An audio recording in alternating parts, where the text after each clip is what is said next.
Chapter 3 Seeds of Friendship. The morning sun stretched across Willow Ridge, turning the fields into a patchwork of golden green. Miriam Lapp stepped outside, carrying a small basket filled with cloths and herbs from the kitchen.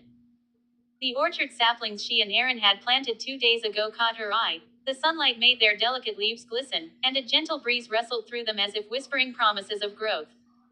Miriam paused for a moment, taking in the quiet of the early morning. The air smelled of damp earth, dew, and faint traces of the smoke from distant chimneys. Life in Willow Ridge was steady, full of purpose, and yet every day seemed to hold a new surprise. Sometimes a small gesture from a neighbor, sometimes a burst of laughter from a child in the distance. Today, she intended to make the most of it. Her first task was to tend to the chickens. She scattered feed among the hens and collected eggs, noting the subtle differences in their colors and sizes. One was speckled with tiny brown dots, another smooth and pale. She arranged them carefully in her basket, thinking how small things, like these eggs, often brought simple, lasting satisfaction. Afterward, she headed to the kitchen garden to check the vegetables. The sun warmed the soil, and the green of the plants shone vividly against the earth. She carefully pruned a few tomato plants and tied up the vines that had begun to lean toward the sun. She noticed a few young weeds and pulled them carefully, knowing that small, steady attention was what kept the garden thriving. While she worked, her thoughts wandered to the Yoders. Hannah and Samuel had quickly become close friends, and little Eli's energy brought unexpected joy to her day. It was a new rhythm of life, filled with the gentle satisfaction of helping others, seeing growth, both in the garden and in her own relationships. By mid-morning, Miriam decided to check on Aaron. He had mentioned wanting to clear the pasture behind his barn to plant a small patch of winter wheat, and she thought she might assist. She made her way along the winding dirt path, the air filled with the scent of soil and the faint aroma of wildflowers lining the trail.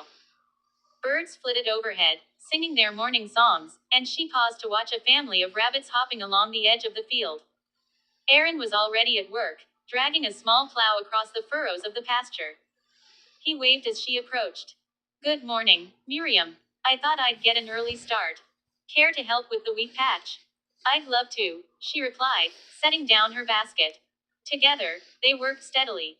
Miriam guided the plow while Aaron adjusted its depth and alignment. They spoke in light tones, sharing stories from their childhoods and laughing at small mishaps, like when a stubborn clump of earth refused to break free. The rhythmic labor was comforting, and Miriam felt a quiet bond growing stronger with each shared moment. "You're quite skilled with this," Aaron said, pausing to wipe sweat from his brow. "It's easy to forget how much patience it takes to tend the land." Miriam smiled. "Patience is a lesson we all learn slowly. But the rewards are worth it, watching something grow, knowing you helped it along." Aaron nodded thoughtfully, glancing over the furrows they had plowed. "That's exactly how I feel about Willow Ridge, and about good company." Miriam's cheeks warmed slightly, and she focused on the task at hand, though the quiet acknowledgement of connection lingered in her heart. After finishing the wheat patch, Miriam returned to the Yoders' home. Hannah was sorting vegetables in preparation for preserving them, while Eli played nearby with a small wooden cart he had found in the barn. Samuel was tending to a pile of firewood, stacking it neatly for the coming winter. "Good morning, Miriam," Hannah said, smiling. "Would you like to help with the vegetables? We're trying to get everything ready for storage." "I'd be happy to," Miriam replied. She joined Hannah in washing and sorting the vegetables, carefully placing them into baskets by type. They discussed the best methods for preservation, exchanged stories about family traditions, and shared laughter over the occasional mishap, a stubborn carrot or a tipped basket of herbs. Eli wandered over, curious about the work. "Can I help too?" he asked, his dark eyes wide with excitement. "Of course," Miriam said, showing him how to tie small bundles of herbs for drying. "See, we tie them gently so the leaves don't get crushed." Eli tried, fumbling at first, then improving with Miriam's gentle guidance. "Like this?" he asked proudly. "Exactly like that," she said, smiling. "You're doing wonderfully, Eli." As the sun rose higher, Miriam walked with Eli to the nearby creek. The water sparkled in the sunlight, rippling over smooth stones. She taught him to skip the stones carefully, watching them hop across the surface, and he laughed with delight at each successful attempt. Hannah followed slowly behind, carrying baskets of herbs she had finished preparing. This is such a peaceful spot, Miriam said, kneeling on a smooth rock. I often come here to think, or to enjoy the quiet. Hannah nodded. It's perfect for that. And Eli loves it too. There's something magical about water, I think. It reminds you to slow down. Eli tossed another stone. I'm going to make it jump 5 times. Miriam smiled. I believe you can do it.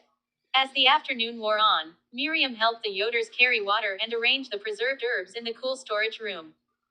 Samuel told stories of his childhood in Pennsylvania, of the chores and lessons he had learned, and Miriam listened with fascination. Each story added another layer to the family, making them feel even more familiar, more like an extension of her own family. Later, Miriam returned home to assist her parents with supper. The air in the kitchen smelled of roasting vegetables, fresh bread, and simmering stew. Her father hummed a soft tune as he arranged plates, while her mother set the table. Miriam's hands were busy, but her heart was full, reflecting on the day's events, the work, the laughter, and the small, steady moments of connection that had filled it. After supper, Miriam stepped outside to the ridge, carrying a small lantern. The valley below was bathed in twilight, and the first stars appeared, twinkling like distant lanterns in the sky. She gazed across the fields, thinking of Aaron's steady kindness, the Yoders' warmth, and her own place within this community. The quiet of Willow Ridge wrapped around her like a comforting blanket. She thought about the seeds planted in the orchard, the wheat patch, the herbs preserved with care. Each small effort carried its own reward, not just in fruit or vegetables, but in the strengthening of bonds, friendships, family ties, and the deep, gentle love of a life well lived. Miriam smiled softly, feeling a sense of belonging and peace. Change had come to Willow Ridge, bringing new connections, steady work, and a sense of purpose. She knew that tomorrow would bring more opportunities to grow, to help, and to learn, both about the land and about herself. With the stars twinkling above, Miriam felt certain that she was exactly where she was meant to be.